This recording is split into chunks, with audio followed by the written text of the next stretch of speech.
Hi guys, আজকে আমরা চলে এসেছি রমনা বাগান ওরফে ডিয়ার পার্ক। এখানে আসার জন্য বর্ধমান স্টেশন থেকে মাত্র 10 টাকা টোটো করে চলে আসতে হবে গোলাপবাগ। গোলাপবাগের মেন রোডের ওপরেই আপনারা দেখতে পেয়ে যাবেন বিশাল বড় একটি বোর্ডে লেখা আছে রমনা বাগান বর্ধমান জুলজিক্যাল পার্ক।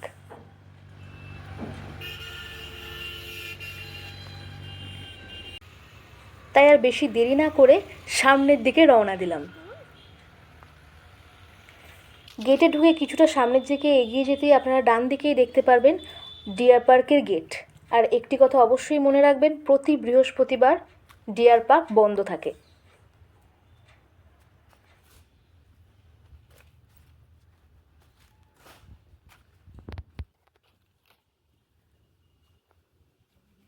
ডিয়ার পার্কের গেটের ঠিক বাঁ হাতের নিচের দিকে দেখতে পাবেন একটি টিকিট কাউন্টার। সেখানে সোম থেকে শনি মাত্র 25 এবং রবিবার দিন মাত্র 35 টাকার বিনিময়ে আপনারা টিকিট কালেক্ট করতে পারবেন। এবং যাদের বয়স 4 থেকে 8 বছরের মধ্যে তাদের টিকিট মাত্র 10 টাকা।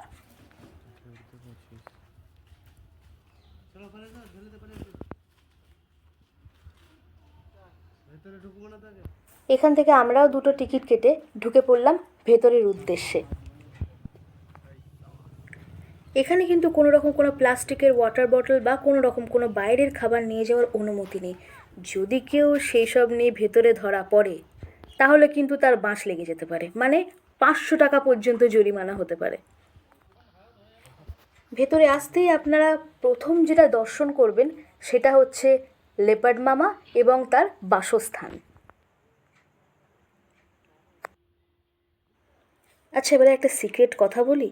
আসলে আমি জানতাম না যে এটাকে লেপার্ড বলে। আমি তো ওখানে গিয়ে চিতা চিতা বলে ডাকছি। তারপর পাশের এক কাকা এসে আমাকে বলল যে এটাকে নাকি চিতা বলে না, লেপার্ড বলে। বাস বাড়িতে আসতেই গুগল খুলে দেখলাম যে চিতা আর লেপার্ডের মধ্যে কী পার্থক্য। জানতে পারলাম এদের কোটিং প্যাটার্ন, হান্টিং স্টাইল আর বডি শেপ কিছুটা ডিফারেন্ট বলে এরা নাকি আলাদা প্রাণী। যাই হোক, প্রথমে তো ভাবছিলাম লেপার্ডটা মনে হয় বেঁচে টেচে নেই। তারপর দেখছি না, বিন্দাস গাছ থেকে নেমে গেল। মামা বুড়ো হতে পারে, বল কিন্তু কমেনি।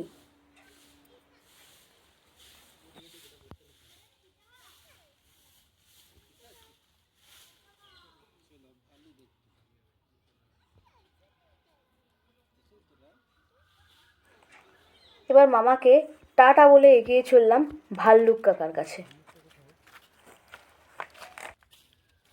তো এটা হচ্ছে আমাদের ভাল্লুক কাকার ডুপ্লে। কিন্তু দুর্ভাগ্যবশত ডুপ্লে দেখতে পেলেও তার মালিককে দেখতে পায়নি। যাক, কী আর করা যায়, সামনের দিকে এগিয়ে চলি।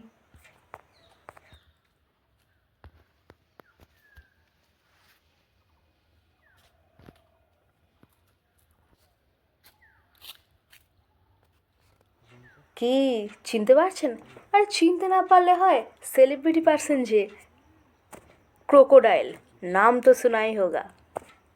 ও বাবা, অন্যজন আবার দেখছি স্নান টান করে বাড়ির উদ্দেশ্যে রওনা দিচ্ছে। আর বাড়ি যাওয়ার কি স্পিড, দেখে মনে হচ্ছে বাড়িতে বউ খুন্তি হাতে দাঁড়িয়ে আছে। যাই হোক বাবা, সবাইকে তো বউ বাচ্চা নিয়ে সংসার করতে হয়। তাই কুমির জেঠাকে টাটা করে চলে গেলাম সামনের প্রাণী দর্শনে। এ বাবা, আপনারা কিন্তু ভুল ভাবছেন, আমি কিন্তু এনাদের কথা বলিনি, আমি এনার কথা বলছি। সামনে আসতেই আবার দেখতে পেলাম হরিণ পিসেমশাই এবং হরিণ পিসেমশাইয়ের বাড়ি।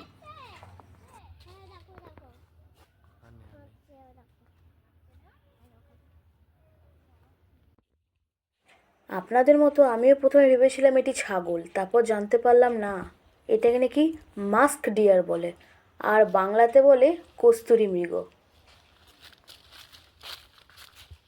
কিছুটা সামনে যেতেই দেখলাম এক রাশ বাঁদর খাঁচার ওপরে বসে আছে। তাই আর রিস্ক নিইনি, ভিডিওটা কিছুক্ষণের জন্য অফ করে দিয়েছিলাম।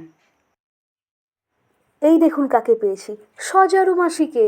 দেখছি দুই ছেলেপুলে নিয়ে বিন্দাস শুয়ে আছে। তাই আর ভাবলাম ডিস্টার্ব করে লাভ নেই, আমরা সামনের দিকে রওনা দিই।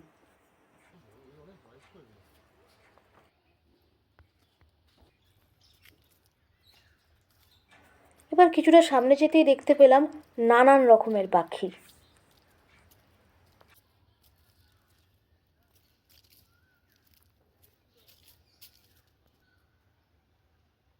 এই দেখুন কাকে পেয়ে গেছি, ময়ূর দাদাকে।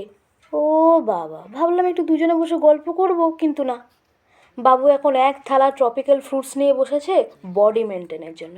যাই হোক, ভ্যালেন্টাইন্স ডে কি শুধু মানুষের নাকি? কেন ওদের ইচ্ছে করে না যে আমি আমার গার্লফ্রেন্ডকে একটু প্রেমের চক্করে ফাঁসাই? আর এই হলো আমাদের বৌদি, মানে সেই ময়ূর দাদার প্রেমিকা।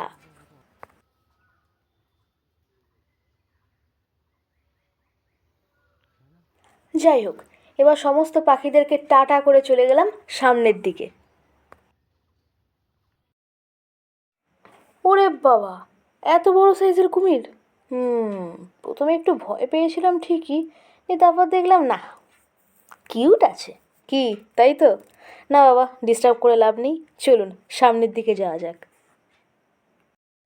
এত ছ্যাবলাবার মাঝখানে জাস্ট একটা ছোট্ট রিকোয়েস্ট, আপনারা এখানে আসুন, প্রচুর আনন্দ করুন, কিন্তু দেখবেন যাতে কোনো প্রাণীর অসুবিধা না হয়।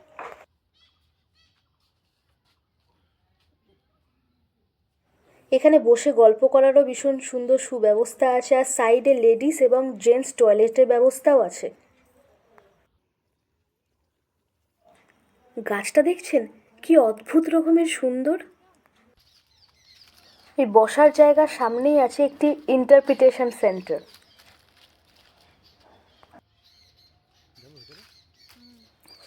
আর এই ইন্টারপ্রিটেশন সেন্টারের জাস্ট সামনেই আছে একটি বিশাল বড় ওয়াচ টাওয়ার।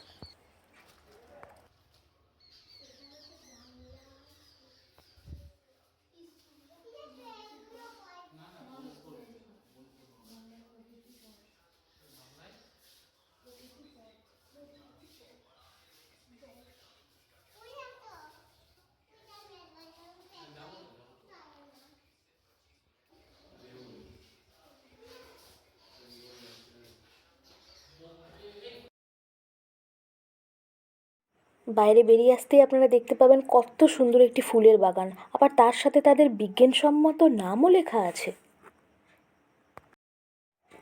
এর ডান দিকেই আপনারা দেখতে পাবেন 1,00,000 বছরের পুরনো একটি গাছের জীবাশ্ম। খুব ইন্টারেস্টিং, তাই না? এবার ডিয়ার পার্ককে টাটা বলে বিদায় নেওয়ার পালা।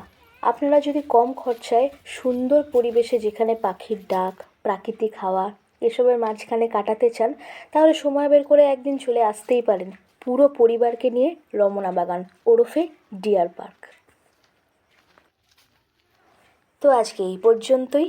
Thank you for watching. সবাই খুব ভালো থাকবেন, সুস্থ থাকবেন।